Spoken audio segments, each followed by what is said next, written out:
Clarification کے لیے بھیجیں گے. کہیں یہ بھی اندر سے بولیے، کہیں یہ بھی اندر سے، کہیں یہ بھی اندر سے. اب جو لفظ رضی اللہ یزید کو کہتا ہے، آپ کا بہت بہت شکریہ، آپ نے ہمیں لفظ رضی اللہ کی ڈگری بتا دی. واہ واہ واہ واہ واہ واہ. اگر آپ اسے نہ دیتے تو شاید کہیں پاکیزہ رہ جاتا. جب آپ نے اسے دیا ہے تو یہ اتنا نجس ہے، اس کو لگنے کے بعد جس کو آپ یہ ڈگری دیں گے، ہمیں یہ کہنا پڑے گا کہیں اندر سے وہ یزید تو نہیں ہے. واہ واہ واہ واہ واہ واہ واہ واہ واہ. اسی لیے کہ جو کردار اس نے کیا ہے، اس سے پہلے بھی ایسے کردار ہو چکے ہیں. کردار ہو چکے ہیں. لفظ زینب کبریٰ، فرمایا کہ اگر لوگ اسرار زینب کبریٰ سے آشنا ہو جاتے، لستغنوا عن اسم الاعظم، اسم اعظم سے بے نیاز ہو جاتے. اب جلدی عرض کر دوں، جملہ ہے انتہائی، یعنی آپ یوں سمجھ لیں، ابھی میں مسائل نہیں پڑھ رہا ہوں، لیکن دیکھیں کہ جناب زینب کبریٰ نے اس مصیبت میں بھی اپنے بابا کی فضیلت کو کیسے بیان کیا. اور وہ کیسے؟ جب امام سجاد کو زینب کبریٰ نے جلتے خیمے سے بچایا، اٹھا کر باہر لائیں. اب یہاں 6-7 سوال ہے آپ کی خدمت میں، پھر ربط مسائل پر. چونکہ زینب کبریٰ کی، اگر دیکھیں ایک جملے میں آج کے نوجوان کو بتانا چاہتا ہوں، کو پوچھے نا کہ زینب کبریٰ کا مقام کیا ہے. وہ بی بی جس نے اپنے خطبات سے، دیکھیں جب امام حسین نے قیام فرمایا تو کتنے لوگ امام کے ساتھ تھے؟ چلو 72 مان لیں. اگر ٹوٹل جتنی پاپولیشن تھی اس وقت ورلڈ کی تو 72 کتنے پرسنٹ ہوتے ہوں؟ 1 پتہ نہیں کتنے کم، چلو اب 1 لگا دیں. 1% امام حسین کے ساتھ تھے اور 99 کدھر تھے؟ یزید کے ساتھ. اس وقت 61 ہجری میں. اور آج دیکھیں آج کتنے لوگ امام حسین کے ساتھ ہیں؟ 99 اور 1% یزید کے ساتھ. یہ ایک دم ریزلٹ کس نے چینج کیا؟ یہ زینب کبریٰ کے خطبات کا اثر ہے کہ 1% کو 99 میں کر دیا، 99 کو 1% میں تبدیل کر. یہ زینب کبریٰ سلام اللہ علیہ. اور فرماتے ہیں یہ جو امام سجاد کو زینب کبریٰ نے بہت بڑی ذمہ داریاں ہیں. آیت اللہ شہید مطہری نے بہت خوبصورت لکھا ہے کہ زینب کبریٰ سلام اللہ علیہ نے اپنی 3 ذمہ داریوں کو باحسن انجام دیا. پہلی، حجت خدا کی حفاظت. دوسری، قافلہ حسینی کی سالار. اور تیسرا، خون حسینی کو بچانا. ایک چیز عرض کرتا ہوں، آگے چلتا ہوں، پھر ربط مسائل دیں گے، وقت کافی ہو چکا ہے.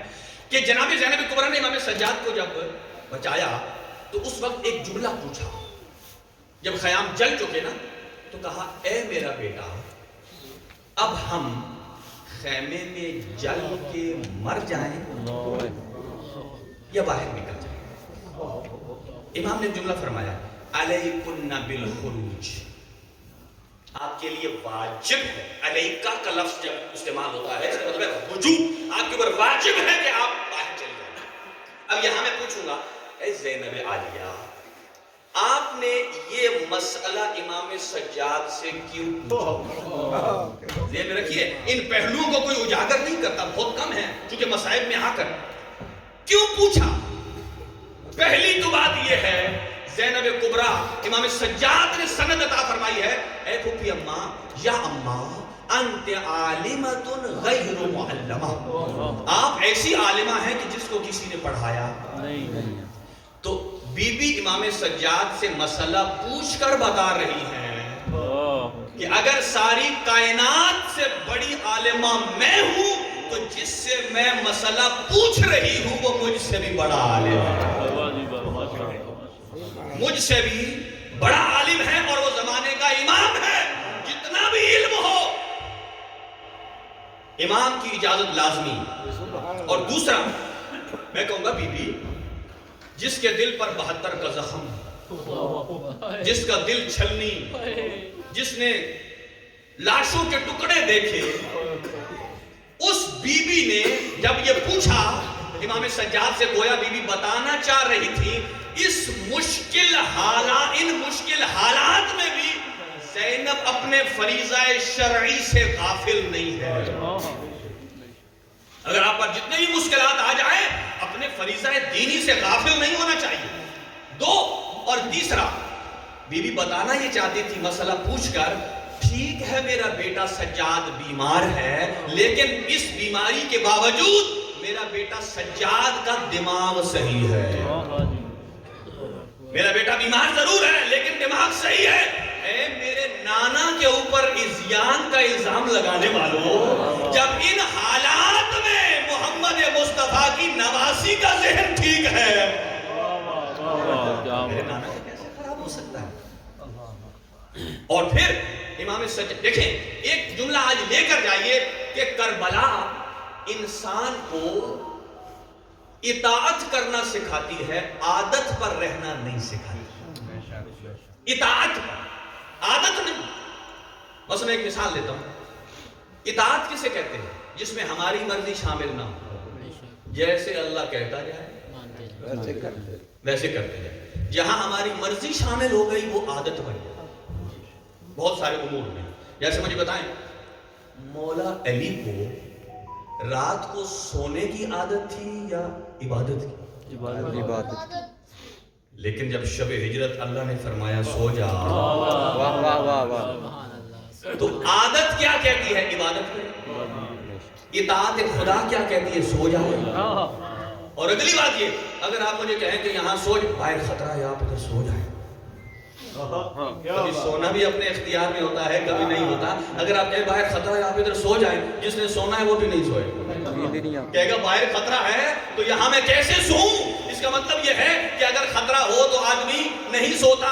نہ خطرہ سونے دے رہی ہے، یہاں سونا بھی چاہے تو عادت بھی سونے نہیں دے رہی، عقل بھی سونے نہیں دے رہی. اس کا مطلب یہ ہے کہ جہاں عادت کو قربان کر دیا جائے، جہاں اطاعت پروردگار پر عمل انجام دیا جائے، اسی کو کربلا کہتے ہیں.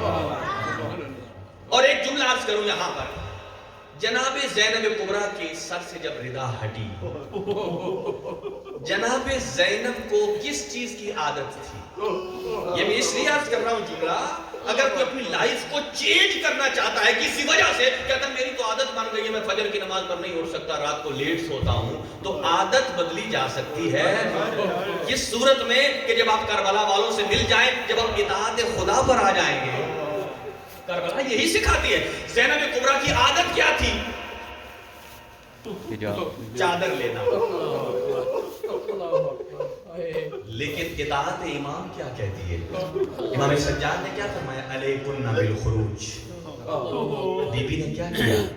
اپنی عادت پر عمل کیا یا امام کی اطاعت کی؟ زندگی کے ہر مرحلے میں امام کی اطاعت یہ درس کربلا ہے. آخری جملہ اسی سے جڑا